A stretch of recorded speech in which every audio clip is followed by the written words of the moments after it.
petugas dari kami, petugas bea cukai sudah siap. Kalau imigrasi mesti ngomong bisa dengan vaksin dan menterinya. Tapi saya nggak tahu, saya kan baru masuk. Saya pikir dulu sih ada treatment khusus di mana mereka bisa langsung masuk sana.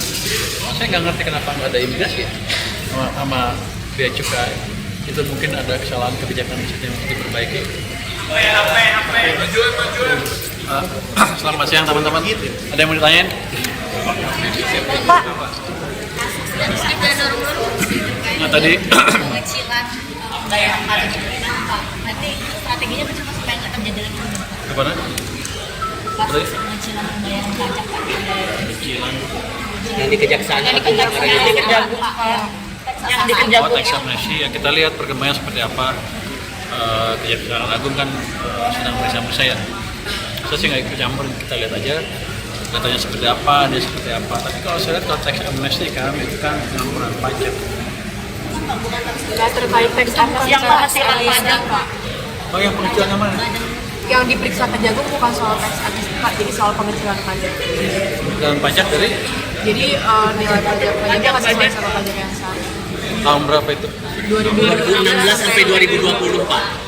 Oh, saya belum tahu itu, saya pelajari. Ini saya belum tahu. Tadi dari penjelasan ke DPR artinya outlook defisit untuk tahun ini masih sesuai ya Pak dengan Defisit pasti akan di bawah 3%. Jadi masih ini yang paling penting adalah gini.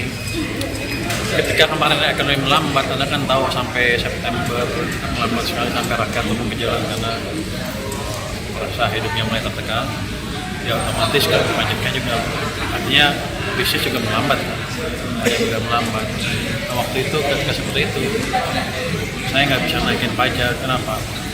Itu langkah yang nggak bijak. Kita harus kontrasiklika untuk membalikan ekonomi dari turun ke depan. Jadi kita biarkan apa adanya, sambil kita perbaikin cara pengumpulan pajak kita. Jadi saya tidak menaikkan pajak, ada pajak baru dan saya juga naikin. Supaya itu kan secara nggak langsung berstimulus ke masyarakat dan ekonomi. Nah, dengan keadaan seperti itu ya normal lah kalau pajaknya sesuai dengan target. Tapi ke depan kalau kita kan ekonomi itu balik kan sekarang udah balik nih. Coba September akhir, Oktober, November udah agak kenceng nih ekonominya.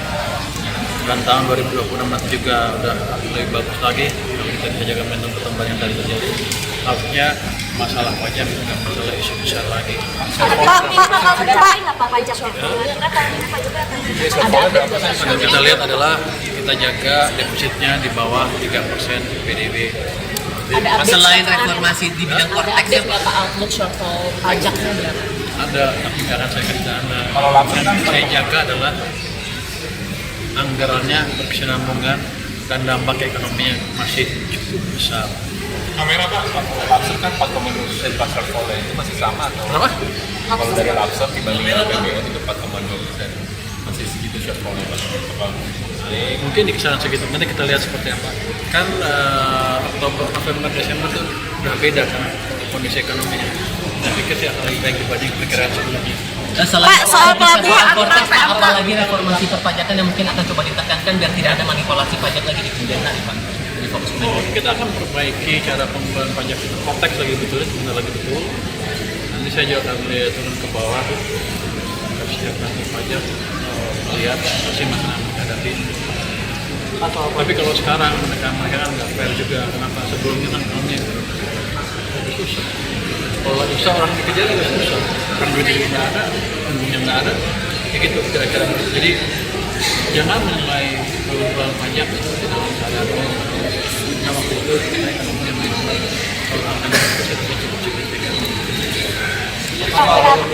Pak soal impor Pak soal impor beras ilegal Pak, beras impor ilegal masih pelabuhan Yang Bandara Morowali Pak itu kan belum ada bea cukai sama imigrasi.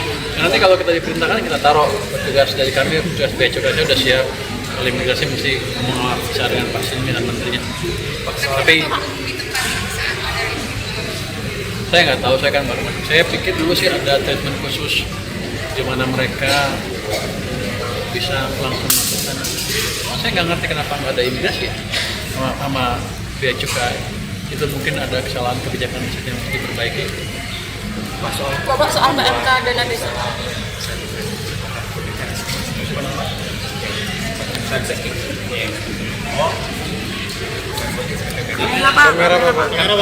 Nanti hari Senin akan diumumkan mekanisme seperti apa, cara ngadunya seperti apa, persyaratan seperti apa.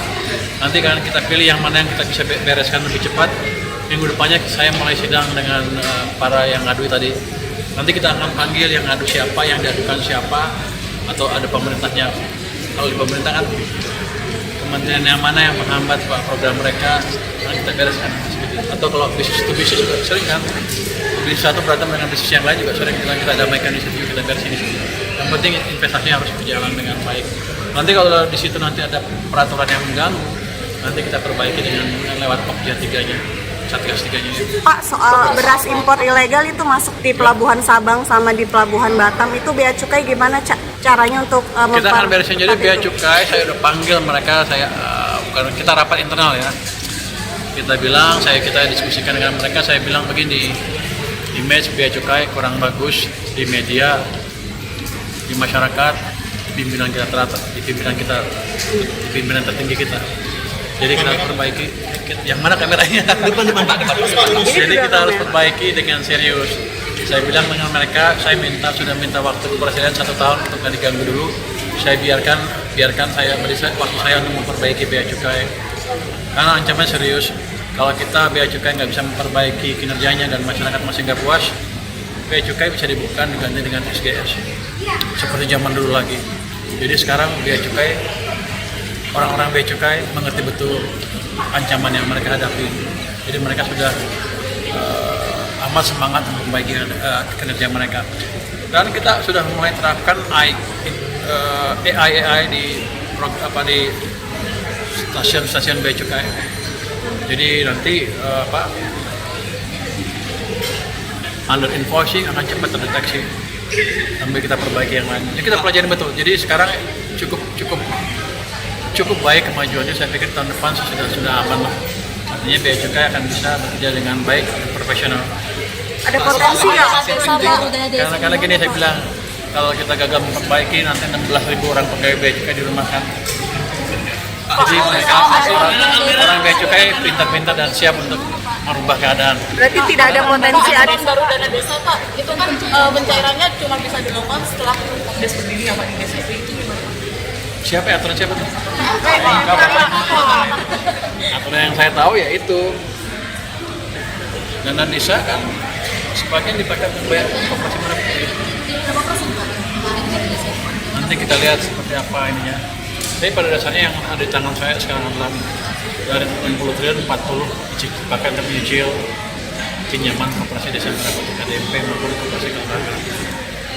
Pak, satu lagi Pak. Legalisasi thrifting dan ada kelanjutan. Akibat bandar yang di mana Perumahan itu Pak, apakah Bapak sudah memberikan beberapa kerugian yang terjadi Pak? Apakah sudah ada hitung-hitungannya Pak? Dengan adanya bandara yang tidak tanpa bea cukai ini Pak? Belum, nanti akan kita lihat. Berapa lama bisa memberikan ini? Jadi kalau kita diminta masuk ya cepat sih masuknya, cuma sekarang belum ada perintah. Pak, legalisasi thrifting Pak, nggak ada kelanjutan Pak? Thrifting nggak ada tindak kelanjutannya. Yang penting kan tadi, karena kan minta saya memperbaiki bea cukai. Semuanya gitu kan, pajak. Ya kerjanya begitu, barang seluruh pemerintah ditangkepin, yang keluar juga nggak boleh nipu. Jadi pendapatan untuk pemerintah akan maksimal. Jadi bukan thrifting baju aja, nanti kita akan masuk baja, isi baja ya, sepatu, apa lagi? Itu yang tekstil, baju baja, sepatu, utamanya itu yang barang-barang ini. Kalau yang keluar CPO, batu bara, nanti kita lihat apakah laporannya betul apa enggak. Kita sedang mengembangkan sistem IT yang lebih canggih lagi, kerja ke depan aman. Terima kasih ya. Terima kasih.